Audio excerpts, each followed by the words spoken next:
అందరికీ వందనాలు. Praise the lord. రండి, పరిశుద్ధ గ్రంథమైన బైబిల్ నుండి బైబిల్ స్టడీ కొరకు కీర్తనల గ్రంథము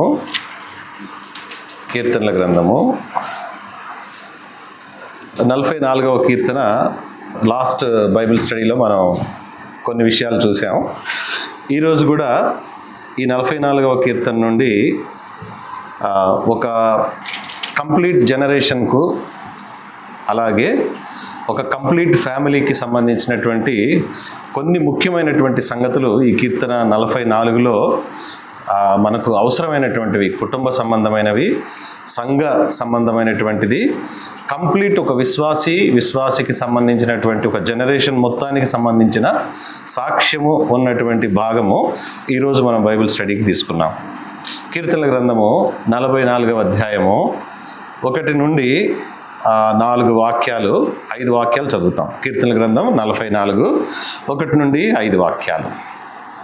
దేవా, పూర్వకాలమున మా పితరుల దినములలో నీవు చేసిన పనిని గూర్చి మేము చెవులారా విని ఉన్నాం. మా పితరులు దానిని మాకు వివరించిరి. నీవు నీ భుజబలము చేత అన్యజనులను వెళ్ళగొట్టి మా పితరులను నాటితివి. జనములను నిర్మూలము చేసి వారిని వ్యాపింపజేసితివి. వారు తమ ఖడ్గము చేత దేశమును స్వాధీనపరుచుకొనలేదు. వారి బాహువు వారికి జయమియ్యలేదు. నీవు వారిని కటాక్షించితివి గనుక నీ దక్షిణ హస్తమే, నీ బాహువే, నీ ముఖకాంతియే వారికి విజయము కలుగజేసెను. చాలండి.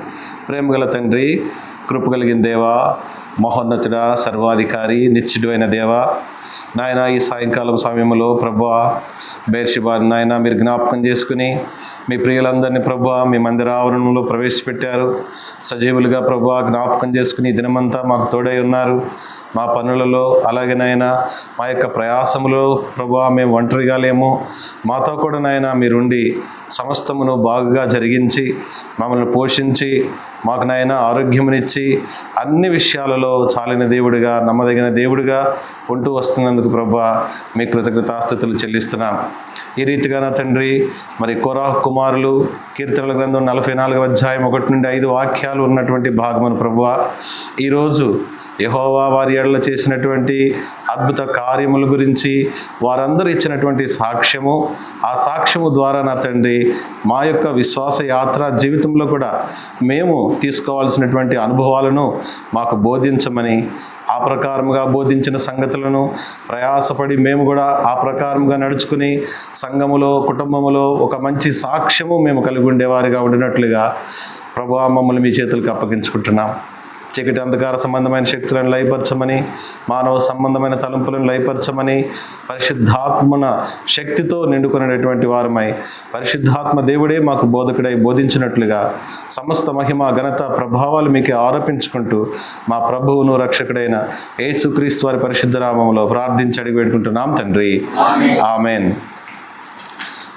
అయితే ఈ చదవబడినటువంటి ఈ కీర్తన 44, 1 నుండి 5 వాక్య భాగాల్లో కనుక మనం చూస్తే మనకి ఇక్కడ 2 విషయాలు మనకు కనిపిస్తాయి. ఇక్కడ ఈ కోరాహు కుమారులు మొదటిగా వారు మనకు బోధించేటువంటి సత్యం ఏంటి అని అంటే, the description of God's work. ఈ 1 నుండి 3 వాక్యాల్లో the description of the God's work, దేవుని యొక్క కార్యములు అనగా గతములో అంటే పూర్వకాలమందు యెహోవా వారి ఎడల చేసినటువంటి, వారి పితరుల ఎడల చేసినటువంటి కార్యముల గురించి వాళ్ళు ఏం చేస్తున్నారు, కొనియాడుతున్నారు. రెండవది ఈ 4, 5 వాక్య భాగాల్లో కనుక మనం చూస్తే the declaration of confidence, the description of the God's past work and the declaration of the confidence. కాబట్టి వాళ్ళు ధైర్యముగా యెహోవాను గురించి, ఆయన కార్యముల గురించి గంభీరముగా వాళ్ళు చెప్తున్నారు. ఏమని? నీ నామము వలననే, తర్వాత నీ కటాక్షము వలననే, తర్వాత నీ యొక్క బాహుబలం వలననే వారికి విజయమును నువ్వు దయచేశావు. కాన్ఫిడెన్స్ అన్నమాట. దేవుని యొక్క బలమే, దేవుని యొక్క కటాక్షమే, దేవుని యొక్క ముఖకాంతియే ఈ రోజున మా పితరులకు విజయమును నీవు అనుగ్రహించావే కానీ ఇది కత్తి వలన, యుద్ధం వలనో, మా పితరుల యొక్క బలం వలనో వారికి వచ్చింది కాదు అని వాళ్ళ డిస్ప్లే చూడండి ఎట్లా ఉందో. The confidence of their faith అనమాట. దేవుని మీద ఉన్నటువంటి ఆ నమ్మకం కనుక చూస్తే చాలా దృఢమైనటువంటి నమ్మకం మనకు కనిపిస్తుంది. అయితే మొదటి సంగతి మనం ధ్యానించే సంగతి ఏంటి అని అంటే the description of the God's past work. First స్లైడ్లో కనుక మీరు చూస్తే అక్కడ మీకు ఏం కనిపిస్తుంది? దేవుడు పూర్వకాలమందు వారి పక్షాన చేసినటువంటి కార్యములు ఏంటి అని అంటే వాళ్ళు అంటున్నారు, మా పితరుల కాలములో నీవు చేసినటువంటి కార్యములను గురించి వాళ్ళు ఏం చేశారు? వాళ్ళ పితరులు వీళ్ళకి వివరించారు. ఫస్ట్ది, వాళ్ళ పితరులు ఆ ఉన్నటువంటి తరం వాళ్ళకి, ఆ తరము నుండి ఇంకొక తరం వాళ్ళకి వివరించారు. రెండవది, వివరించబడినటువంటి సంగతులను వాళ్ళు ఏం చేశారు? విన్నారు. మేము వింటిమి. ఈ మొదటి వాక్యాల్లో మీకు కనిపించింది. పితరులు వివరించారు, ఆ ఉన్నటువంటి తరం వాళ్ళు విన్నారు, చెవులతో విన్నారు. కాబట్టి ఆ విన్నటువంటి సాక్ష్యాలను వీళ్ళు ఏమంటున్నారంటే మా పితరులను నీవు నాటావు. ఫస్ట్ది, నీవు నాటితివి. రెండవది మీకేం కనిపిస్తుంది? విస్తరింపజేసితివి, వ్యాపింపజేసితివి. రెండవ మాట, నాటితివి, వ్యాపింపజేసితివి, తర్వాత కటాక్షించితివి. చూడండి, 3 విషయాలు. ఫస్ట్ విన్నారు దేవుడు చేసిన కార్యాలని, 3 విషయాలు కనుగొన్నారు. మా పితరులను, శత్రువులను వెళ్ళగొట్టి కానానులో మా పితరులను నాటింది ఈ దేవుడే అని వాళ్ళు నమ్ముతున్నారు. రెండవది, వాళ్ళని పోషించి వ్యాపింపజేసింది ఎవరు? ఈ దేవుడే. దేన్ని బట్టి చేశాడు? ఆయన కటాక్షము వారిపై ఉన్నది. అంటే ఆయన ఏ మాట అయితే ఇచ్చాడో, నేను మిమ్మల్ని ఆ దేశములో ప్రవేశపెట్టే వరకు, తర్వాత దాదాపుగా తరం వెంబడి తరము నేను చేసినటువంటి నిబంధనను జ్ఞాపకం చేసుకుని ఆ ప్రకారంగా నేను మీకు తోడై ఉంటాను అనేటువంటి వాగ్దానాన్ని బట్టి, వాళ్ళ పితరులకి దేవుడు చేసినటువంటి మేలును బట్టి వాళ్ళు ఇస్తున్నటువంటి సాక్ష్యం. ఈ రోజున మనము ఈ విషయం నుండి, ఈ సాక్ష్యం నుంచి జ్ఞాపకం చేసుకోవాల్సిన సంగతి ఏంటి అని అంటే గత కార్యాలను జ్ఞాపకం చేసుకోవటం వల్ల ఉపయోగం ఏంటి? గడిచినటువంటి కార్యాలని జ్ఞాపకం చేసుకోవటం వల్ల మనకు ప్రయోజనం ఏంటి అని అంటే విశ్వాసములో మనం బలపడాలి అని అంటే దేవుడు చేసినటువంటి కార్యాలు మనం ఏం చేయాలి? జ్ఞాపకం చేసుకోవాలి. ఈ కార్యాలని జ్ఞాపకం చేసుకోవటం వల్ల విశ్వాసము బలపడుతుంది, నిరీక్షణ కూడా బలపడుతుంది.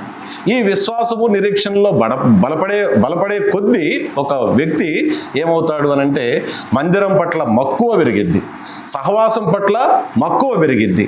వాళ్ళు ఇంకా ఇంకా ఇంకా దేవుని యొక్క సంగతులు తెలుసుకోవాలి, దేవుడు ఇంకా ఇంకా మా పక్షాన గొప్ప కార్యాలు చేయాలి అనేటువంటి తపన వాళ్ళల్లో ఏమవుతుందంటే ఎక్కువైద్ది అన్నమాట. కాబట్టి గడిచినటువంటి కార్యాలని జ్ఞాపకం చేసుకోవటం వల్ల ప్రస్తుత విశ్వాసము బలపడుతుంది. అలాగే ఈరోజు అంటే గతములో దేవుడు మా పితరుల పక్షాన ఈ కార్యాలు చేశాడు కాబట్టి ఈ వర్తమాన కాలంలో, భవిష్యత్ కాలంలో కూడా దేవుడు ఇదే కార్యాలు చేస్తాడు. చూడండి, పూర్వకాలమందు మా పితరుల పక్షాన కార్యాలు చేస్తే వర్తమాన కాలం ఇప్పుడు కూడా మన కుటుంబాల్లో ఆ కార్యాలు చేస్తాడు, ఆ అద్భుతాలు చేస్తాడు. ఇప్పుడు మనకు అద్భుతాలు చేస్తే మన బిడ్డ తరానికి కూడా ఆయన చేస్తాడు. అంటే పూర్వకాలము, వర్తమాన కాలము, భవిష్యత్ కాలంలో ఏ మార్పు లేనటువంటి దేవుడు ఆయన పనిని ఆయన చక్కగా నిర్వహిస్తాడు. కాబట్టి వాళ్ళు వినినటువంటి సాక్ష్యము, వాళ్ళ పితరుల దగ్గర నుంచి వారు వినినటువంటి సాక్ష్యమును బట్టి మనకు నేర్చుకునేటువంటి ఆత్మీయ పాఠం ఏంటి అని అంటే విశ్వాసపు వారసత్వమును వాళ్ళు కొనసాగిస్తున్నారు. విశ్వాసపు వారసత్వాన్ని ఒక తరము నుండి ఇంకొక తరానికి ఏం చేస్తున్నారు? క్యారీ ఫార్వర్డ్ చేస్తున్నారు. విశ్వాసపు వారసత్వం లేకపోతే ఏమవుతుందో తెలుసా? యెహోవాని ఎరగనటువంటి ఒక తరం వస్తారు. విశ్వాసము కనుక మధ్యలో బ్రేక్ అయితే దేవుణ్ణి ఎరగనటువంటి పిల్లలు వస్తారు. దేవుణ్ణి ఎరగనటువంటి పిల్లలు వస్తే ఇక అక్కడి నుండి ఆ కుటుంబాలన్నీ కూడా సన్నగిల్లిపోతాయి. అవిశ్వాసులు పెరిగిపోతారు, లేకపోతే అల్ప విశ్వాసులు పెరిగిపోతారు, లేకపోతే దేవుడే లేడనేటువంటి ప్రజలు రావచ్చు. కానీ వీళ్ళు మాత్రం, కోరాహు కుమారులు మాత్రం వాళ్ళ పితరులు వాళ్ళకి వివరించినటువంటి సంగతుల్ని చాలా జాగ్రత్తగా వాళ్ళ హృదయాల్లో దాచిపెట్టుకున్నారు, యెహోవాని గురించినటువంటి సంగతులు. అయితే మీకు ఇంకొక లింక్ దీనికి కావాలి అని అంటే ఈ కీర్తన 44కి కీర్తనల గ్రంథం 78వ కీర్తన కనుక మనం చూస్తే ఇక్కడేమో కోరాహు కుమారులు. ఎవరు ఈ కోరాహు కుమారులు? ఏ తెగకు సంబంధించినటువంటి వాళ్ళు? వీళ్ళు లేవి గోత్రానికి సంబంధించిన వాళ్ళు కోరాహు కుమారులు. కీర్తన 78లో అక్కడ కొంతమంది కుమారులు ఉన్నారు. ఎవరు? ఆసాపు కుమారులు. ఎవరు ఆసాపు?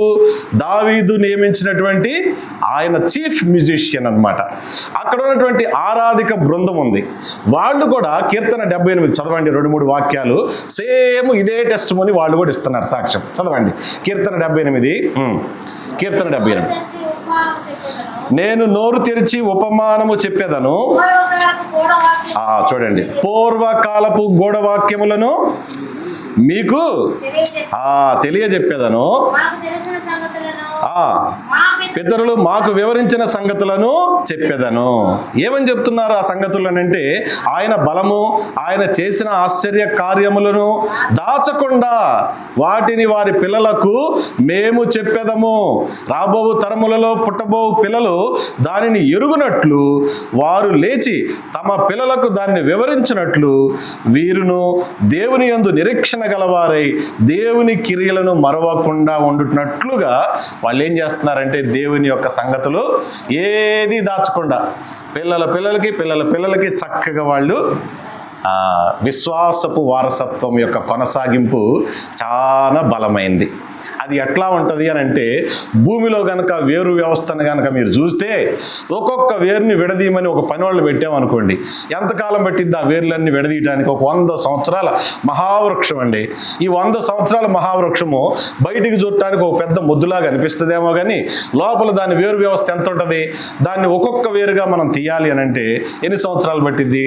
తెలియదు. అన్ని వేర్లు దొరుకుతాయా? తెలియదు. అలాగే విశ్వాసపు వారసత్వం అనేటువంటిది దేనివల్ల పెంపొందుతుంది విశ్వాసుల్లో, కుటుంబాలను అంటే సాక్ష్యం వలన. ఆ పితరులు సాక్ష్యం ఇచ్చారు. ఇక్కడ వరకు మనం ఆగుదాం. The description of the past works ఆగి ఎక్కడి నుంచి మన ఫ్యామిలీస్లోకి వెళ్దాం. ఇప్పుడు మనం ఇది చాలా ఇంట్రెస్టింగ్ జర్నీ.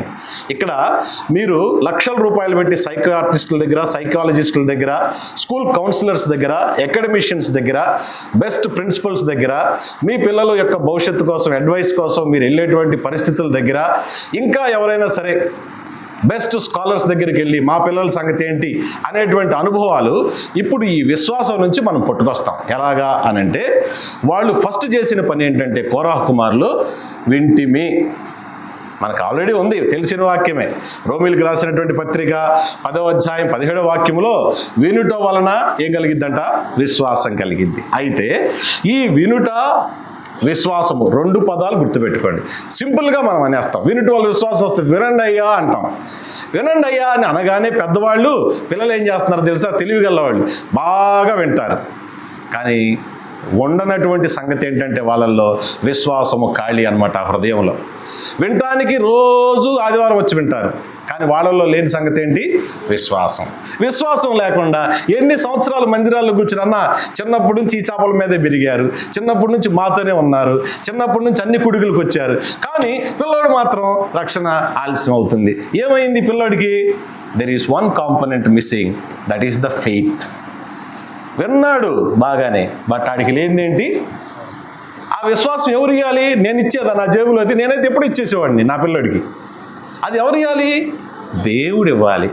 దేవుడు ఇవ్వాలి అని అంటే, నేను బోధకుడిని కదా, నా పిల్లవాడికి ఇచ్చేస్తాడులే అని నేను నిర్లక్ష్యం చేస్తే ఇస్తాడా దేవుడు? నేను బోధకుడు కదా, రోజుకి 10 గంటలు ప్రార్థన చేస్తా, నా పిల్లవాడికి విశ్వాసం ఇస్తాడులే, ఇస్తాడా? ఇవ్వడం. అది వ్యక్తిగతంగా దేవునితో మనం కలిగి ఉన్న సంబంధాన్ని బట్టి ఆధారపడి ఉంటుంది. ఎవడికి వాడే దేవుని వాక్యం బోధించబడినప్పుడు వాడు ఏం చేయాలి? నోరు తెరిచి, ప్రభువా నీవెవరో నేను తెలుసుకున్నట్లు, నేను ఎరుగునట్లు, నాతో నీకు ఒక ఫెలోషిప్ ఉండినట్లు ప్రభువా నన్ను దర్శించు అని నీవు కోరుకోవాలి హృదయంలో. కోరుకుంటే ఎప్పుడుకైద్దో చెప్పలేం. అది అప్పటికప్పుడు అయిద్దో, అన్ని సంవత్సరాలకి అయిద్దో, లేకపోతే చిన్నప్పటి నుంచే దేవుడు ఆ మనసు నీకు పుట్టిస్తాడో మనకు తెలియదు. వినుట వలన విశ్వాసము. వినుట బాగానే ఉంది, విశ్వాసం పోయింది. పోవటం వల్ల ఏమవుతుంది అంటే రక్షణ ఆలస్యం అయితే ఇక్కడ అపోస్తుల కార్యాలు 16వ అధ్యాయం 14వ వాక్యంలో ఒక స్త్రీ మీకు కనిపిస్తుంది, లూదియా అనేటువంటి స్త్రీ. ఆ లూదియా అనే స్త్రీలో విశ్వాసం ఎలా పుట్టింది? ఫస్ట్ ఎంది వాక్యం బోధించబడినప్పుడు విన్నది. ఆమెకు విశ్వాసం పుట్టడానికి అక్కడ ఒక అద్భుతం జరిగింది. ఏంటి ఆ అద్భుతం అనంటే ప్రభువు ఆమె హృదయమును తెరిచెను. అపోస్తుల కార్యాలు 16వ అధ్యాయం 14లో ఉంది. ప్రభువా నాతో మాట్లాడమని మనం ఇప్పుడు పిల్లలకు నేర్పిస్తున్నాం. అరే దేవుడు మాట్లాడినట్టు, దేవుడు ఆకాశం నుండి ఆజ్ఞ ఇచ్చినట్లు, అరే దేవుడు మిమ్మల్ని కనికరించినట్లు, దేవుడు మీ యందు దయ ఉంచినట్లు దేవుని వేడుకొండిరా, ప్రార్థించండిరా, తప్పక దేవుడు మిమ్మల్ని దర్శించి మీ జీవితాలను, మీ ఆత్మల్ని వెలిగించి మీకు రక్షణ ఇస్తాడని చెప్తా ఉంటారు వాక్యంలో. కాబట్టి ఈ వినుట అనేటువంటి మాటలో రెండవ సంగతి కనుక మనం చూస్తే, వినుట విశ్వాసము రెండు కలిసినప్పుడు ఏం జరుగుతుంది అని అంటే గ్రహింపు వస్తుంది. ఆ గ్రహింపు వచ్చినటువంటి వ్యక్తులలో ఆ విశ్వాసము, the process of faith begins by గ్రహింపు. ద ప్రాసెస్ ఆఫ్ ఫెయిత్, విశ్వాసం యొక్క కొనసాగింపు దేనిని బట్టి జరుగుతుందంట? గ్రహింపును బట్టి. వినుట విశ్వాసము రెండు ఉంటే గ్రహింపు వస్తుంది. ఒకవేళ వినుట మాత్రమే ఉండి విశ్వాసము గనక లేకపోతే ఏమవుతుంది అని అంటే, హెబ్రీయులకు రాసిన పత్రిక 4వ అధ్యాయము 2వ వాక్యములో గనక మనం చూస్తే, వారు వాక్యమును మాత్రమే విన్నారు, కానీ ఆ వాక్యమునకు వారు కలపనటువంటి ఒక సంగతి ఉన్నది. అది ఏంటి అని అంటే విశ్వాసమును కలపలేదు కాబట్టి ఆ వాక్యము వారికి నిష్ప్రయోజనమాయెను. ఈరోజు వాక్యం బోధించబడుతుంది. వాక్యము ప్రయోజనకరముగా ఉండాలి అని అంటే విన్నటువంటి వాక్యానికి విశ్వాసము కలిసినప్పుడే ఆ వాక్యానికి ప్రయోజనము. ఈ రోజున కోరాహు కుమారులు ఇచ్చినటువంటి ఈ మొదటి వచనాల్లో ఇంత గొప్ప సాక్ష్యము, వారు వింది ఏంటి? దేవుడు చేసిన కార్యములు అనంటే దేవుని యొక్క వాక్యములే వారు విన్నారు. ఎలాంటి హృదయంతో విన్నారు? విశ్వాసంతో విన్నారు. కాబట్టి వారికి విశ్వాసము ఉంది, వాక్యము ఉంది, గ్రహింపు ఉంది. కాబట్టే ఇంత గొప్ప సాక్ష్యం ఇచ్చారు. కేవలం నీ ముఖకాంతియే, కేవలం నీ బలమే, కేవలం నీవే మా పితరులకు విజయమును దయచేశాం. ఈ రోజున మన ఫోకస్ అంతా విజయమునంటే సక్సెస్, విక్టరీస్ మీద బాగా ఫోకస్ చేస్తాం, సక్సెస్ మీద బాగా ఫోకస్ చేస్తాం, ఫలభరితమైన జీవితం మీద బాగా ఫోకస్ చేస్తాం. బట్ వింటాం, మందిరానికి వచ్చి విశ్వాసం విషయంలో వచ్చరికి దిగజారుతాం అన్నమాట. కారణం ఏంటి అని అంటే, ఆ విశ్వాసం లేకపోవడానికి కారణం ఏంటి అని అంటే, వాళ్ళు కలుపుకోవట్లా దేన్ని? వాక్యమును గ్రహించుకునేటట్లు, వాక్యము చేత వెలిగించబడేటట్లు, వాక్యము చేత హృదయం మండేటట్లుగా వారిలో ఆ తపన, ఆసక్తి లేకపోవటమే కారణం. The process of faith begins ఎప్పుడు అని అంటే, దానిని మనం సంపూర్ణముగా గ్రహించుకున్నప్పుడే. ఇప్పుడు మీకు ఇక్కడ పేజీ నెంబర్ 1లో నా నోట్స్లో మీరు కనుక చూస్తే ఇక్కడ పిచ్చి గీతల్లాగా మీకు కనిపిస్తున్నాయి. చూడండి, పిచ్చి గీతల్లాగా ఉన్నాయి. ఏంటి ఈ బొమ్మ చెప్పండి, సుమారుగా ఏమైనా అర్థమైద్దేమో. ఈ పిచ్చి గీతల బొమ్మ అక్షరాల మధ్యలో ఉంది. ఏంటి ఈ బొమ్మ? తల్లి గర్భంలో ఉన్న శిశువే కదా. కొంతమందికి అర్థమే, తల్లి గర్భంలో ఉన్న శిశువు అని. అయితే ఈ బొమ్మ కనుక మీరు చూస్తే, తర్వాత నోట్స్ మనం బెర్షిబాలో పెట్టాము, ఆ నోట్స్లో చూస్తే ఏమన్నా ఉంటుందంటే, ద వర్డ్ బికేమ్ ఫ్లెష్ అని రాసింది. ఇలాగా ద వర్డ్ బికేమ్ ఫ్లెష్. ఆ వాక్యమే శరీరధారిగా, యోహాను సువార్త 1:14 ఈ బొమ్మ. కానీ ఎలా వేశారు చూడండి. సో ఇప్పుడు మీరు అర్థం చేసుకోండి, బైబిల్ ఎలా ఉంటుంది అని అంటే చదవటానికి లిటరేచర్ లాగా ఉంటుంది. ఈ బొమ్మను చూడగానే ఇదేదో గీతలలాగా ఉందే, బొమ్మలాగా ఉంది అనిపించింది. చూసారా? వాక్యము బోధించబడకుండా మనకు అర్థం కాదు. అయితే ఈ బోధించేటువంటి వారు సాక్ష్యం కలిగినటువంటి వారై ఉండాలి. రెండోది, బోధించేవారు దేవునితో ప్రతిరోజు నడిచేవాళ్ళు అయి ఉండాలి. మూడవది, బోధించేవారు లోకానికి చచ్చిన వాళ్ళు అయి ఉండాలి. నాలుగవది, బోధించేవారు దేవుని సంగతులు తప్పక వారి జీవితంలో మరి ఏ సంగతులు వాళ్ళ హృదయంలో ఉండకూడదు. ఇలాంటి బోధకులు ఉంటే దేవుని వాక్యములు దేవుడే వారికి బోధకుడై బోధిస్తాడు. కరెక్ట్గా నేను 8 సంవత్సరాల క్రితం బైబిల్ని సొంతగా చదువుకుని అర్థం చేసుకుందాం అనుకున్నప్పుడు, 8 ఏళ్ల క్రితం, అప్పటికే రక్షించబడి 4 ఏళ్ళు అయింది. అంటే బాప్తిసం తీసుకుని మందిరానికి వెళ్ళి దేవుని మీద ఆసక్తి నాకు చిన్నప్పటి నుంచే ఉంది. కానీ దేవుడు ఎవరు అర్థం కాక నేను మధ్యలో మానేశాను. కానీ రక్షించబడిన తర్వాత 30 సంవత్సరాల తర్వాత 4 సంవత్సరాలు మందిరానికి వెళ్ళాను. కానీ వాళ్ళు ఏ కాడికి పాత నిబంధన, కొత్త నిబంధన అని చెప్తుంటే నాకు కొద్దిగా కన్ఫ్యూజన్గా ఉంది. సరే, మందిరానికి వచ్చాం, కూర్చుందాం, విందాం, ఏదో ఒకటి జరిగిద్దిలే, బాప్టిజం తీసుకున్నాక వెళ్ళకపోతే ఊర్లో వాళ్ళు కూడా ఏమన్నా అంటారేమో, ఇంట్లో వాళ్ళు అంటారేమో, వెళ్ళి కూర్చుందామని అనుకున్నా. కూర్చుని 4 సంవత్సరాల పాటు నాకు అసలు ఏం అర్థం కాల. తర్వాత బైబిల్ చదవటం మొదలుపెట్టి, ప్రభువా ఈ బైబిల్ చదువుతున్నాను, చిన్నప్పటి నుంచి చూశాను, అర్థం కాలేదు. బాప్టిజం తీసుకుని రక్షించబడి సాక్ష్యం ఇచ్చాను, అయినా కానీ బైబిల్ అర్థం కావట్లా, ఎలా అర్థం చేసుకోవాలి అని బైబిల్ అన్నప్పుడు ఒక వాక్యము ర్యాండమ్గా దేవుడు నాకు తగిలింది నా చదువుకునే ఆ దినపాఠాల్లో. ఇర్మీయా గ్రంథం 3వ అధ్యాయము 15వ వాక్యంలో ఉంటుందంటే, నేను మీకు కాపురులను నియమించదను అని అంటాడు. అని ఆ కాపురులు ఏం చేస్తారంటే మీకు జ్ఞానమును వివేకమును వారు బోధిస్తారన్నాడు. నేను మీకు కాపరిని, బోధకుడిని నియమిస్తాను, వాళ్ళు నీకేం చేస్తారు, జ్ఞానము వివేకము నీకు బోధిస్తారన్నాడు. అవును, కాపరిని నియమిస్తా అన్నాడు. నేను మలేషియాలో ఉన్నా, చర్చిలో ఉన్నాను కదా అని చెప్పి అనుకునేసరికి ఆ వాక్యం వచ్చినటువంటి కొన్ని రోజులకి లాక్డౌన్ అయింది. లాక్డౌన్ అయిన తర్వాత చర్చి కూడా పోయిందే, ఇంకా బోధకులు ఎక్కడ ఉన్నారు, ఈ వాక్యం వచ్చింది బోధకులు అనుకున్నాం కదా, లాక్డౌన్ పడిపోయింది, ఇక బోధించే వాళ్ళు ఎవరు ఉంటారబ్బా అని చెప్పి అనుకున్నా. లాక్డౌన్లోనే జూమ్ సర్వీసెస్లో ఎక్కువ బోధకులు వచ్చేసారు. ఎక్కడ చూసినా జూము. మాకు మలేషియాలో ఇండియన్ స్పీకర్స్ ఎవరు లేరండి. నా లైఫ్లో ఇండియన్ స్పీకర్ ఇన్ఫ్లుయెన్స్ ఎవరిది లేదు. మలేషియాలో రెవరెండ్ మాథ్యూ చాంగ్ అని చైనీస్ ముసలు ఆయన పండిపోయాడు, మెథడిస్ట్ చర్చిలో రిటైర్డ్ అనమాట. ఆయన సమయం దొరకటం కోసం చైనీస్ అందరూ ఎదురు చూసేవాళ్ళు. అలాంటి రెవరెండ్ చూ అనేటువంటి ఆయన మాకు వచ్చాడు. ఆయన వాక్యం చెప్తే ఎట్లా ఉంటుందంటే, ఒక గోధుమ పిండి కనుక మీరు ముద్ద చేసి ఒక గంట నానబెడితే పొట్టుకుంటే ఎంత మెత్తగా ఉంటుందో, వాక్యం చెప్తే అంత మెత్తగా ఉండాలండి. అంత సాఫ్ట్గా ఉంటేనే అంత పొదునుగా దిగుతుంది.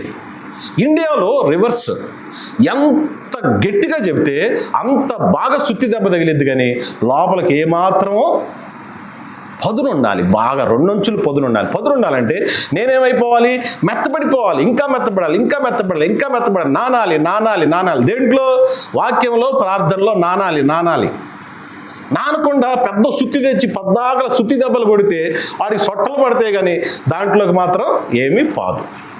ఆయన అంత మెతకనమాట. మెతకంటే అంత జ్ఞానం ఉంది ఆయన పరిచయం చేశాడు. మీరందరూ ఈ డిసైపుల్షిప్ ట్రైనింగ్కి వచ్చారు కదా. ఫస్ట్ నేను ఈరోజు ఈ క్లాస్ పూర్తి చేసేసరికి మీరు ఆదికాండం మొత్తం 50 అధ్యాయాలని సాధ్యమైనంత వరకు త్వరగా పూర్తి చేయాలంటే ఏం చేస్తారని ప్రశ్న అడిగాడు. ఒక్కొక్కళ్ళు ఒక సమాధానం. అప్పుడు ఆయన అన్నాడు, అంత అవసరం లేదు, ఆదికాండము 50 అధ్యాయాలని ఒక అరగంటలో ఒక క్లాస్ చెప్పిన ప్రొఫెసర్ ఉన్నాడు, ఆయనే డేవిడ్ పాసన్. ఫస్ట్ చూ దొరికాడు, తర్వాత డేవిడ్ పాసన్ దొరికాడు. 50 అధ్యాయాలని 50 నిమిషాల్లో చెప్పేశాడు ఆయన అట్లా 60 పుస్తకాలని 50 నిమిషాలకి 60 పుస్తకాలు ఉన్నాయి. నేనేం చేశాను, 3-4 రోజులు టైం కేటాయించి మొత్తం ఆయన వీడియోస్ మొత్తం వినేశా. 66 పుస్తకాలు. ఆకలి, ఇన్ని సంవత్సరాల నుంచి దేవుడెవరు ఆకలి. 66 పుస్తకాలని కంప్లీట్గా వినేశా. మాథ్యూ చూ వెళ్ళి రెవరెండ్ డేవిడ్ పాసన్ని పట్టుకొచ్చారు. డేవిడ్ పాసన్ వెళ్ళి ఇక ఎక్స్పోజిటరీ బైబుల్ మన ప్రపంచంలో సంఘంలో మొదలుపెట్టిన మొట్టమొదటి శతాబ్దం నుంచి ఇప్పటి వరకు బ్రతుకున్నటువంటి పరిశుద్ధుల యొక్క జాబితా మొత్తం దేవుడు ఈ 8 సంవత్సరాల్లో కంప్లీట్గా ఇచ్చేశాడు. ఇక అక్కడి నుంచి ఇప్పటి వరకు ఈ ప్రయాణం ఆగలే. చూడండి, ఒకే మాట దేవుడు చెప్పింది, నేను మీకు కాపరిని నియమిస్తాను. వాళ్ళు నీకేం చేశారు, ఇక్కడ ఏం చేశారు, కొరాహ్ కుమారులు అదే చెప్పారు వాళ్ళ పితరులు. ఇక్కడ కూడా ఆసాపు యొక్క కుమారులకు కూడా పితరులు అదే బోధించారు. ఈరోజు మన మందిరాల్లో కొరవవుతుంది అదే. బోధలు ఏమైపోయినాయి అంటే, ఇన్ని సంవత్సరాల్లో వాళ్ళు ఏం చేశారంటే, ఈ గ్రౌండ్ అంతటిని తడిపితే ఎట్లా ఉండాలంటే, కాలు వేస్తే మెత్తగా దిగాలి. మనం వాక్యం బోధిస్తే కాలు వేస్తే దిగిపోయి బురద అవ్వాలి. మీరు కాలు తీసినా బురదే, కాలు ఎత్తినా బురదే, లోపలికి ఇంకా దిగిపోతూ ఉండాలి. దేవునితో గడపటం అంటే ఏంటంటే, మీరు నడిచినా కానీ అరికాలకు కూడా మట్టి అవ్వకుండా నడిచేటువంటి బోధలు ఎన్ని సంవత్సరాల నుంచి వింటామో అంత తొందరగా మన విశ్వాసం ఆరిపోయి బుద్ధి లేని కన్నికల్లో దీపంలో నూనె అయిపోయింది చూసారా, విశ్వాసం అంత తొందరగా డ్రై అయిపోద్ది. ఎంత కష్టమో మీరు వెలిగించబడాలంటే రక్షణ, అంతటి రక్షణని బాగున్నాము అనేటువంటి ఒక నిర్లక్ష్యం వల్ల విశ్వాసం కంప్లీట్గా ఆవిరైపోయింది. రక్షించబడిన దినాల్లో మీ నరనరాలు మండిపోయినాయి చూసారా? ఒకప్పుడు రోజుల్లో మేము ఇట్లున్నారు చూసారా? చచ్చిపోయే వరకు అట్లాగే ఉన్నారు. మన హెబ్రోన్లో ఉన్న కొంతమంది చూసుకోండి మీరు కావాలంటే. వాళ్ళు లాస్ట్ రోజు వరకు కూడా అలాగే బగబగ మండారు. కానీ అలా మండేవాళ్ళు లేరు ఎక్కువ మంది. ఒక స్టేజ్కి వచ్చేసరికి వాళ్ళు ఏమైపోయారంటే మెట్లు కిందకి దిగిపోతున్నారు. ఇక తగ్గించేశారు స్పీడ్, ఇంక అవసరంలా తగ్గించి చివరికి ఏమవుతుంది అంటే నా స్పీడే తగ్గిపోతే ఇంక నా కుటుంబం స్పీడ్ ఏముంటుంది, నా పిల్లలు ఏమైపోతారు, తర్వాత తరాలు ఏమైపోతాయి, అసలు యెహోవా ఎరగని తరాలు వచ్చేస్తాయి. మనం ఉండవులే అప్పుడు దాకా చెప్తున్నా. కానీ యెహోవా ఎరగని తరం ఈ లోకంలో ఎలా బతుకుతారో ఆలోచించండి. ఇప్పటికే మన కళ్ళతో మనం యుద్ధాలు చూస్తాం. చూడవేమో అనుకున్న జీవితంలో ఈరోజు చూస్తున్నాం. కరువు అనేది వినవేమో అనుకున్నా, వింటున్నా. ఈరోజు మనకు ఉన్నాయి కాదంటల్లా. కానీ పిల్లలకి దేవుడు లేకపోతే పరిస్థితి ఏంటి చెప్పండి? మీరు ఎట్లా మండారో వాళ్ళు మండొద్దా? ఈ పిల్లల దగ్గర నుంచి పెద్దవాళ్ళ వరకు ప్రతిరోజు మండాలి బగబగ. ఆ పరిస్థితి ఎందుకు పోయింది అని అంటే ఇదే కారణం. వినుట ఉంది, విశ్వాసం తగ్గిపోయింది, గ్రహింపు పోయాక ఆ దేవుడు ఎవరో కూడా వాళ్ళు గుర్తుపట్టని పరిస్థితికి వచ్చారు. కాబట్టి ఈ రోజున పాఠం ఏంటంటే వాక్యాన్ని శ్రద్ధతో వినాలి, పాయింట్ నెంబర్ 1. రెండవది నమ్మకంగా వాక్యాన్ని స్వీకరించాలి, రెండవ పాయింట్. మూడవ పాయింట్ ఏంటంటే విధేయతతో జీవించాలి. శ్రద్ధ, రెండవది నమ్మకం, మూడవది విధేయత. ఈ మూడిటిని కలిపినప్పుడే అది సాధ్యమవుతుంది. అయితే ఇది రెండవ భాగంగా మనం ఆగుతాం. మూడవ భాగం ఏంటి అని అంటే ఫస్ట్ కేస్ స్టడీ. ఈ బగబగ మండపోతే విశ్వాసంలో ఏమవుతుంది?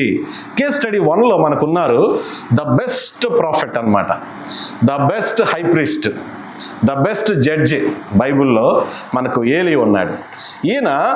ఏలీ యొక్క కుమారులు భక్తి ఉన్నది, కానీ వాళ్ళకి క్రమశిక్షణ లేదు.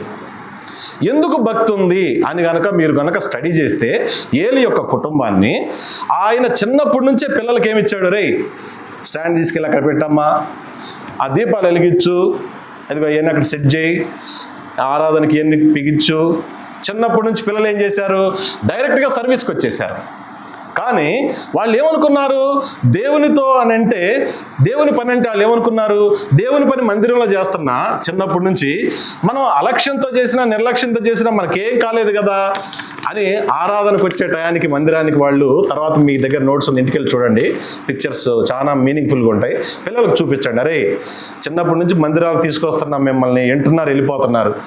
ఏలీ పెద్ద ప్రవక్త, ఆయన మరి ఆ హై ప్రీస్ట్ ప్రధాన యాజకుడు. పిల్లలు చూడు ఆరాధన సమయంలో మందిరం బయట తిని నిద్రపోతున్నారు. వాళ్ళ ఉద్దేశం ఏంటంటే చిన్నప్పటి నుంచి వాక్యం ఉన్నా మాకేం కాలేదుగా, దేవుడు మమ్మల్ని ఏం చేయలేదుగా, God didn't punish us. So అందుకని వాళ్ళు తిని మౌనంగా ఉంటున్నారు. వచ్చే ప్రజలందరి దగ్గర ఏం చేస్తున్నారు? కానుకలు ఏం తెచ్చారు, ఈరోజు ఏమేమి అర్పణలు తెచ్చారు? అయ్యా మేము ఇంకా బలిపీఠం మీద పెట్టాలి అర్పణ. ఏం కాదు ఇవ్వు, నేనేగా అక్కడ ఆరాధన చేసేది, ఇంకా బలిపీఠం మీద పెట్టేది ఎందుకు, నాకు ఇచ్చేసాయి. మాంసం కోసి అక్కడ వేసే లోపే ఉడకని మాంసాలు కూడా వాళ్ళు ఎత్తుకెళ్ళి తినేస్తున్నారు. ఇంకా అంత మాత్రమే కాదు, వచ్చేటువంటి వారితో అసభ్యంగా ప్రవర్తించడం ఏంటి, ఆ లంచాలు తీసుకోవటం ఏంటి, అబద్ధపు తీర్పులు చేయటం ఏంటి, అవన్నీ చేశారు.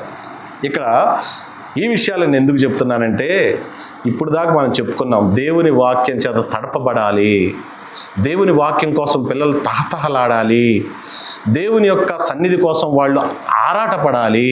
ఇవన్నీ ఎక్కడికి పోతున్నాయి, ఎందుకు ఉండట్లేదు సంఘములు అని అంటే మన బోధలు సింపుల్ అయిపోయినాయి.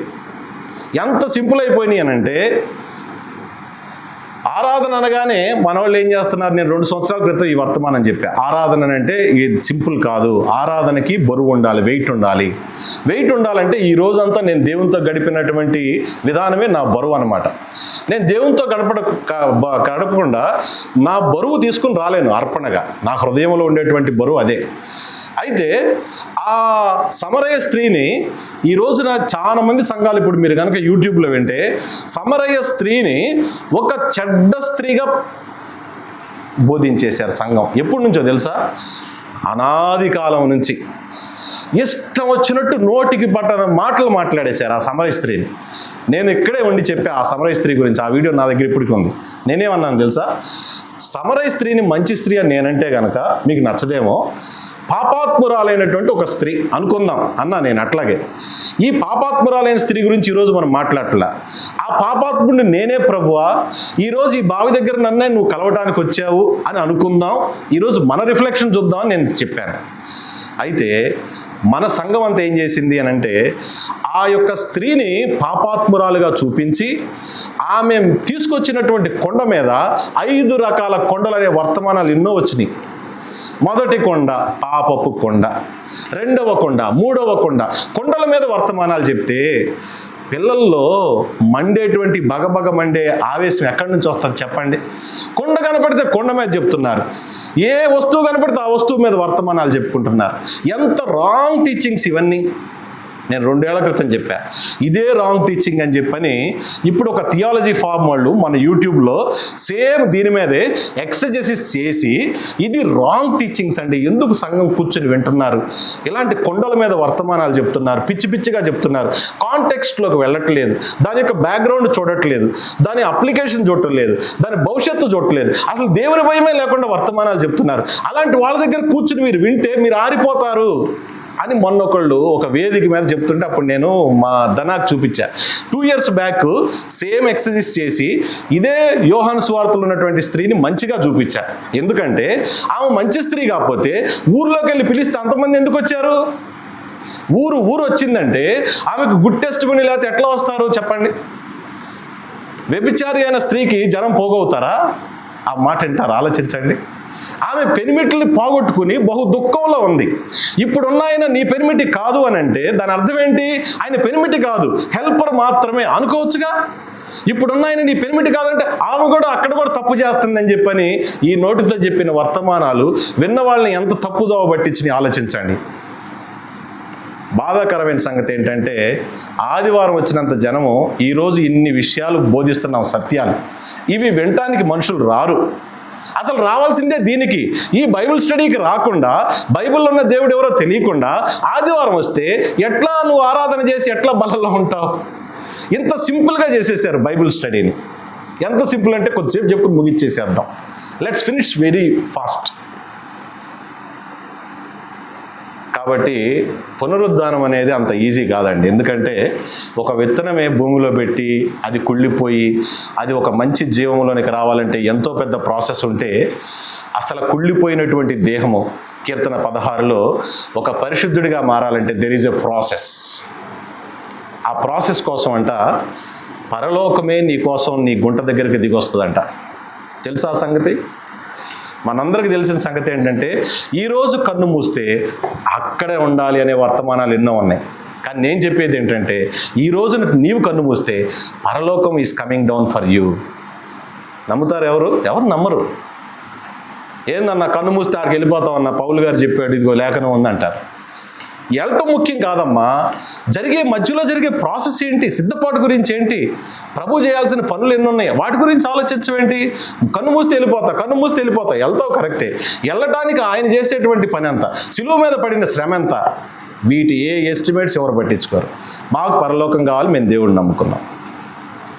ఈ రోజున ఏలీ యొక్క సాక్ష్యం ఏంటి అని అంటే 1 సమూయేలు 2వ అధ్యాయము 29వ వాక్యములో ఒక తండ్రి గురించి ఒక దైవజనుడు వచ్చి ఒక సాక్ష్యం ఇస్తున్నాడు. ఏమనంటే ఎందుకు ఈ కుమారులు ఇలా అయ్యారు అని అంటే ఈ మాట మన బైబిల్లో రాసుకోవాలి, మన పిల్లలందరికీ వినిపించాలి.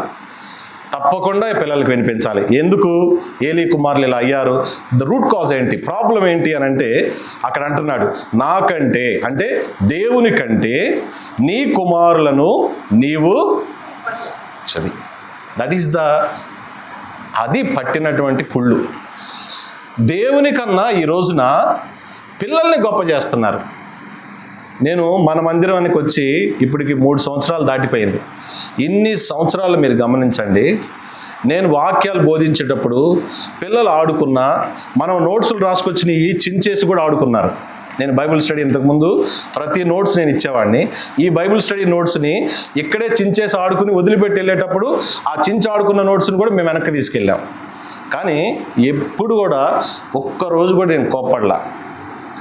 మీకు ఏ స్పీకర్ కూడా ఇంత సాత్వికంగా, ఇంత మౌనంగా, ఇంత పొలైట్గా, నాకెందుకంటే స్లీపింగ్ బేబీ దగ్గర నుంచి పండు వృద్ధుడు వరకు కూడా నేను చూడతా, 360 degreesలో చూస్తా నేను. ఎందుకంటే నిస్సి వయసులోనే నేను స్కూల్ టీచర్ని అయ్యా. At the age of 4th class స్కూల్కి వెళ్ళి తాళాలు తీసి పిల్లల్ని కూర్చోబెట్టి టీచింగ్ చేశా. At the age of 10th matriculation ఉంది ఆ రోజుల్లో. మెట్రికులేషన్కి ఇంగ్లీష్ చెప్పా. నేను ఇంటర్కి వచ్చేసరికి ఎంఈడి ఎంఫిల్ చేసి బిఎడ్ వాళ్ళకి నేను బయాలజీ ఇంగ్లీష్ బిట్టులు చెప్పా. మా ఇన్స్టిట్యూట్ చైర్మన్ అనేవాడు, భరత్ ఏ రోజు నవ్వొద్దు, ప్రతిరోజు సీరియస్గా ఉండు, ఎవడు నీ దగ్గరికి వచ్చి మాట్లాడినా వాడికి ఏ సమాధానం ఇవ్వద్దు, నేను అదే చెప్తాను, నువ్వు అదే చెప్పు. నువ్వు ఏ రోజు నవ్వినా ఏ రోజు మాట్లాడినా నీ వయసు బయటపడిద్ది, నువ్వెవరో బయటపడతావు. మా ఇన్స్టిట్యూట్ బాగుండాలంటే నువ్వు మౌనంగా ఉండు. నాకు 360 డిగ్రీలు నేను అందరికీ సౌమ్యంగానే, కొట్టడం అనే కాన్సెప్ట్ లేదు నా టీచింగ్ ఇండస్ట్రీలో, తిట్టడం అనే కాన్సెప్ట్ లేదు. తిట్టకుండా కొట్టకుండా పిల్లల్ని ఎట్ట గెలవగలిగాను అంటే ఓన్లీ పేషెన్సీ అన్నమాట. ప్రేమ, పేషెన్సీ ఎప్పుడు లేదు హిస్టరికల్. ఇక్కడ కూడా అంతే. ఇన్ని సంవత్సరాలు ఎవరున్నా లేకపోయినా ఒక్కరైనా కానీ ఇదే స్పీడు, ఇదే వాక్యం, ఇదే కాంటెంట్. మన మెసేజ్, ఒక్క మెసేజ్ మనం ఇక్కడికి వస్తే 50 పేజీల నోట్స్ ఉంటుంది మనకి. మీ దగ్గరికి వచ్చి బోధించే వాళ్ళకి ఎంత స్లిప్ ఉంటుంది. ఇదే వాళ్ళ మెసేజ్. ఈ మెసేజ్తో మీకు ఏమిస్తారు? ప్రాక్టికల్గా ఆలోచించండి. నేను వివరిస్తానండి బాగా, వల్లిస్తాను బాగా అంటే తిప్పుతావు, మరి ఎంతసేపు తిప్పుతావు? గంట సేపు తిప్పుతావు చక్రాన్ని. ఎంత కుదిరిద్ది? ఇప్పుడు ఆత్మలతో ఎట్లా నేను ఆడతాను? సత్యాన్ని ఆపేసి ఆత్మలతో ఎట్లా ఆడుకోగలుగుతాను? ఆడుకోలేరు కదా. ఏలి ఏం చేశాడు అని అంటే, ఇంతగా దేవుని వాక్యం తెలిసిన ఏలి కుమారులకు ఇచ్చిన ప్రాధాన్యత దేవునికి ఇవ్వలేకపోయాడు. అదే ఈ రోజున ఆ కుమారుల్ని మరి దేవుని యొక్క గ్రంథం నుంచి కొట్టివేయబడటానికి కారణమైంది. రెండవ కేస్ స్టడీ చూడండి. పితరులు పిల్లలకి దేవుని యొక్క సంగతులు, ఆశ్చర్యకార్యాలు బోధించకపోతే వచ్చే నష్టము రెండవ కేస్ స్టడీలో కనుక చూస్తే సమూయేలు కుమారులు. ఈ సమూయేలు కుమారులు ఏంటంటే వారసత్వ భక్తి వైఫల్యం వీళ్ళది. ఇందాక వాళ్ళదేంటి? భక్తి ఉంది, క్రమశిక్షణ లేదు ఏలీ కుమారులకి. వీళ్ళకేంటంటే వారసత్వం వల్ల వాళ్ళు కూడా న్యాయాధిపతులు అయ్యారు, కానీ ఆ న్యాయాధిపతి అయ్యారే కానీ వారి భక్తిహీనత వల్ల వాళ్ళు ఏమయ్యారు? వైఫల్యం చెందారు. అందుకనే ప్రజలు మొరపెట్టారు, మాకు ఈ న్యాయాధిపతులు వద్దు బాబు, మాకు రాజునివ్వండి అని చెప్పని వాళ్ళు అసహ్యించుకున్నారనమాట.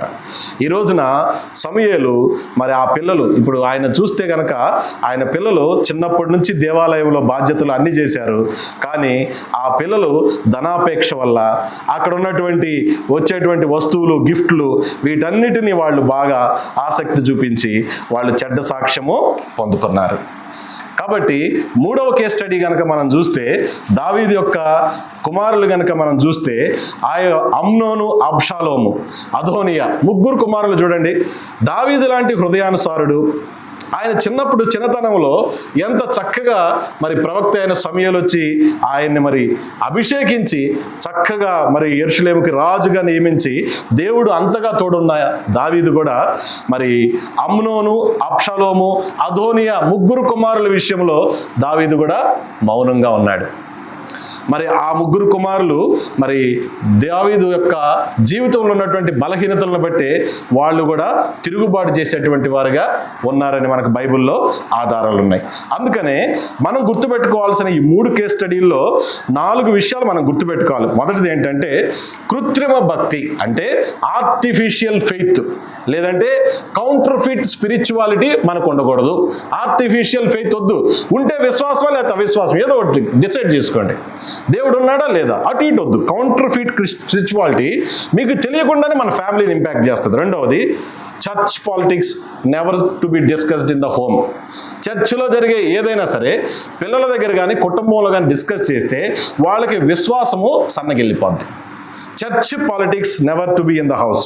మూడవది ఏంటంటే, అరే బాప్తిసం ఉందిరా, పని అయిపోయిద్ది, డు నాట్ ఫోర్స్. ఏముందిరా బాప్తిస్మం అంటే అని అంత తేలిగ్గా చెప్పొద్దు. ఎందుకంటే బాప్తిస్మంలో సాక్ష్యం పొందుతున్నామనంటే ఆ ఆత్మ దేవుడి చేత వెలిగించబడాలి. వెలిగించబడితేనే ఆ విశ్వాసము వృద్ధి చెందుతుంది అన్నమాట. సో బాప్తిస్మాన్ని అంత తేలిగ్గా తీసుకోవచ్చు. మూడవది ఏంటి అని అంటే, సంఘ పనులలో మునిగిపోయాను అని తండ్రి లేని ఇంటిని చెయ్యొద్దు. మీరు ఊర్లంతా తిరిగి, ప్రపంచం అంతా తిరిగి, సమూయేలు కన్నా గొప్పోళ్ళు కాదు, ఏలీ కన్నా గొప్పోళ్ళు కాదు, దావీదు కన్నా గొప్పోళ్ళు కాదు, ముగ్గురు కుటుంబాలు చూడండి. మీరు భక్తి అని చెప్పని మనం ఊరంతా తిరుక్కుని పిల్లల్ని మాత్రం భక్తిహీనులు చేస్తే ఇక అది మనకు చాలు, ఆ సాక్ష్యం మనకు సరిపోద్ది. కాబట్టి యాబ్సెంట్ ఫాదర్హుడ్ దాన్ని వెంటనే ఆపేసేయండి.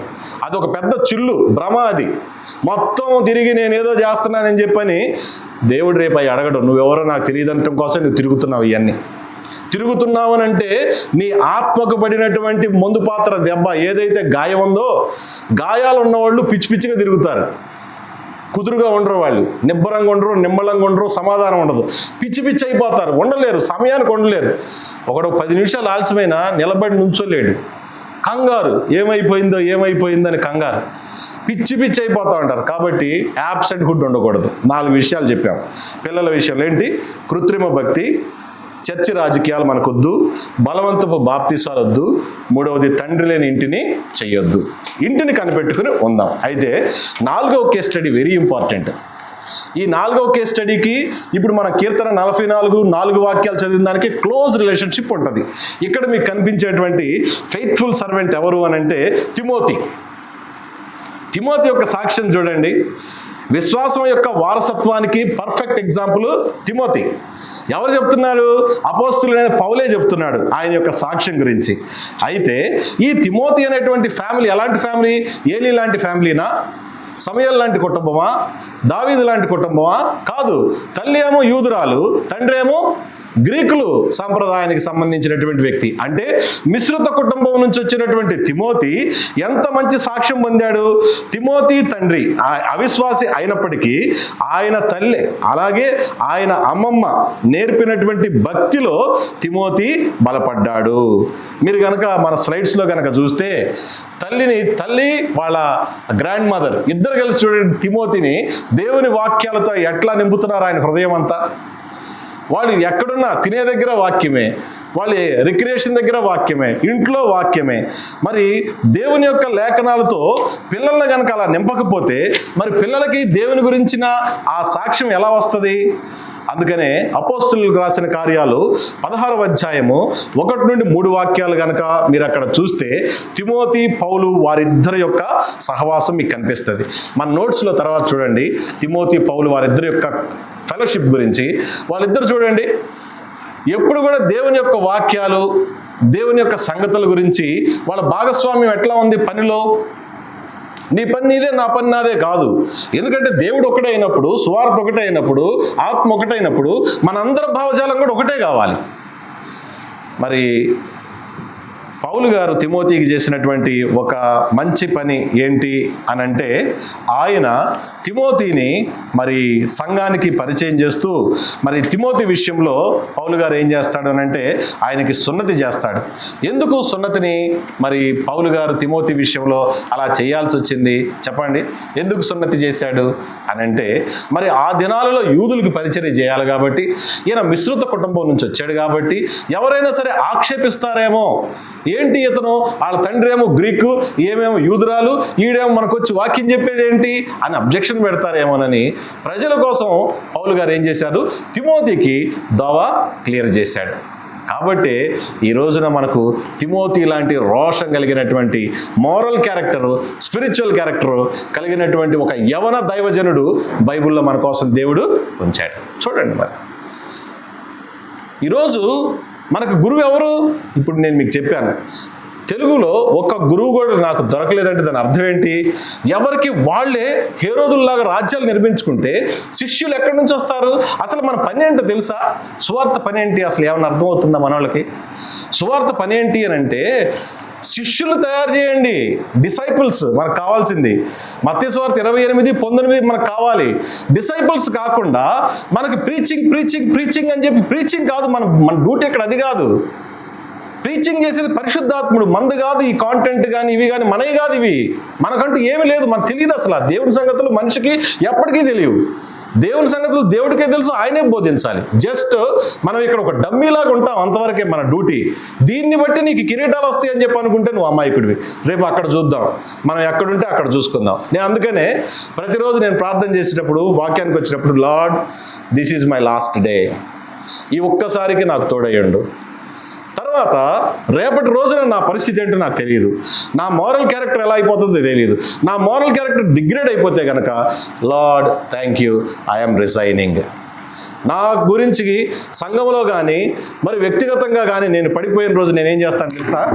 పడిపోయిన రోజు వెంటనే దేవుని దగ్గర I will show my resignation order. ప్రతి వాక్యానికి వచ్చేటప్పుడు ఈ రెసిగ్నేషన్ నా దగ్గర ఉంటుంది.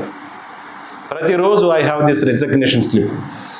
ఏ రోజైతే నేను పడిపోతాను, మీరేం చెప్పాల్సిన పనిలే, పడిపోయిన నేనే ఆ రెండవ రోజు నుంచి దిస్ ఈస్ డన్, అయిపోయింది ఇంతటితో.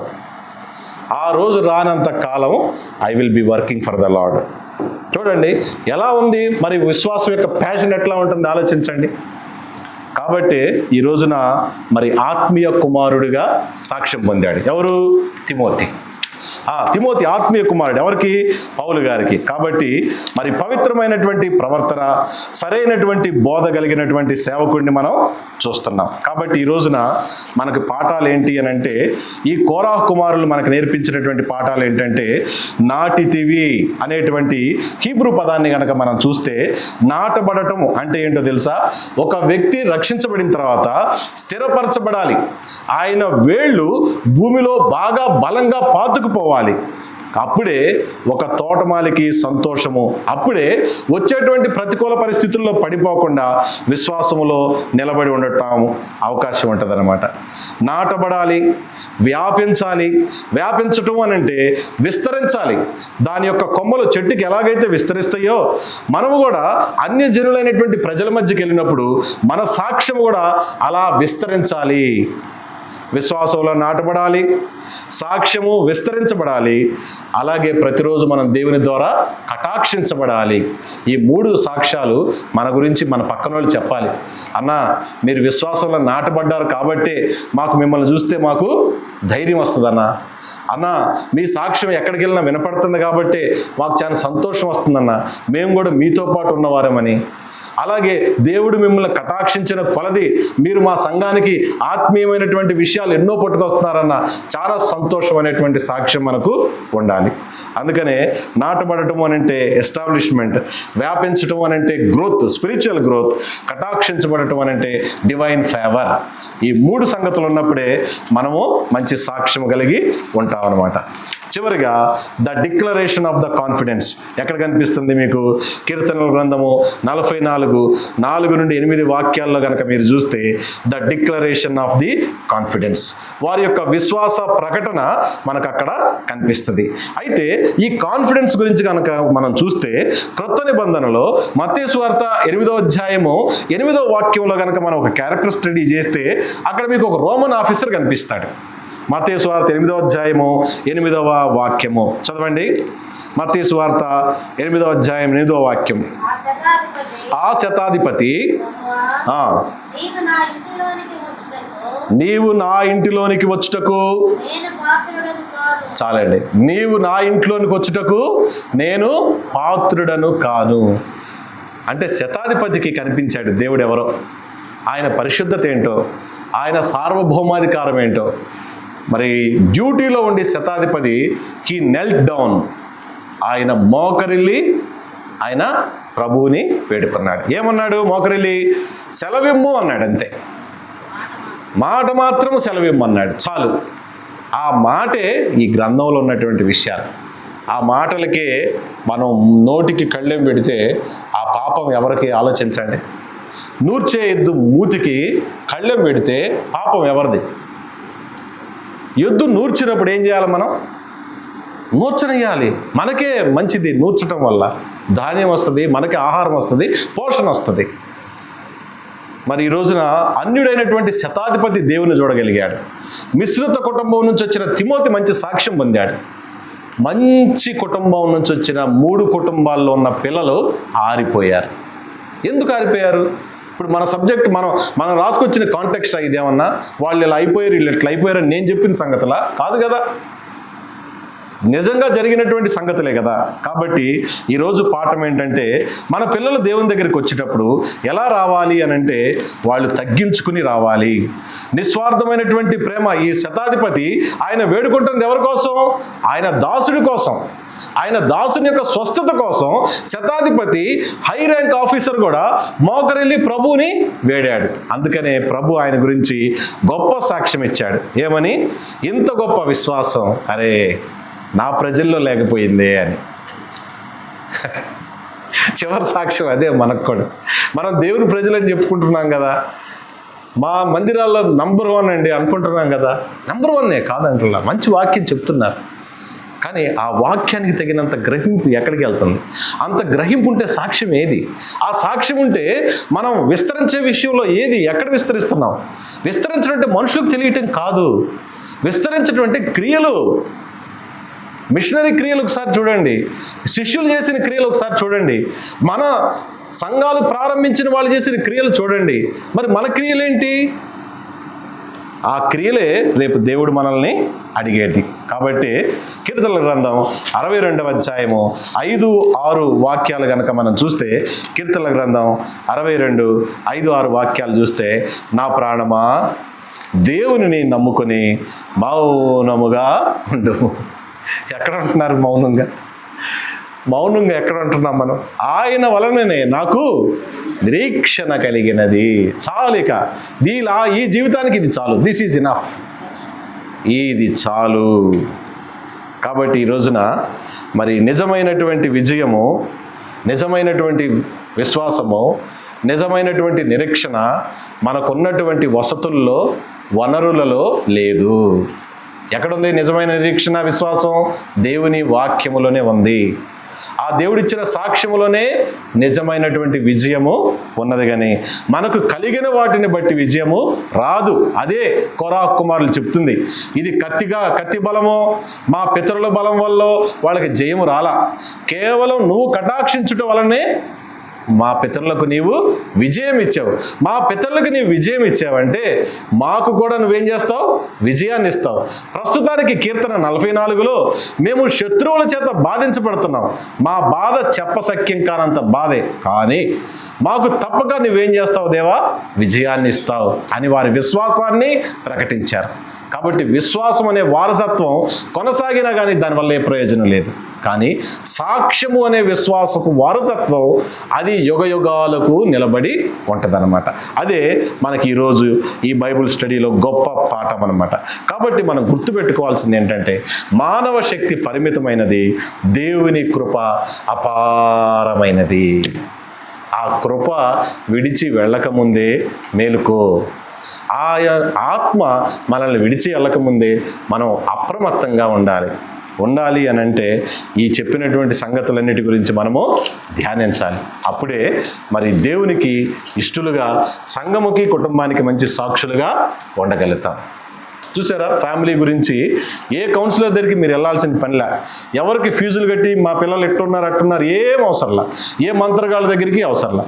సొల్యూషన్ ఏంటి? బైబిల్.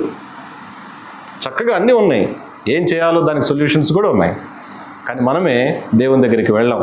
దేవుని దగ్గరికి వెళ్ళినా కానీ మనం ఎట్లా వెళ్తామంటే మెకానికల్గా వెళ్ళి క్లోజ్ చేస్తాం. దానివల్ల ప్రయోజనం లేదు.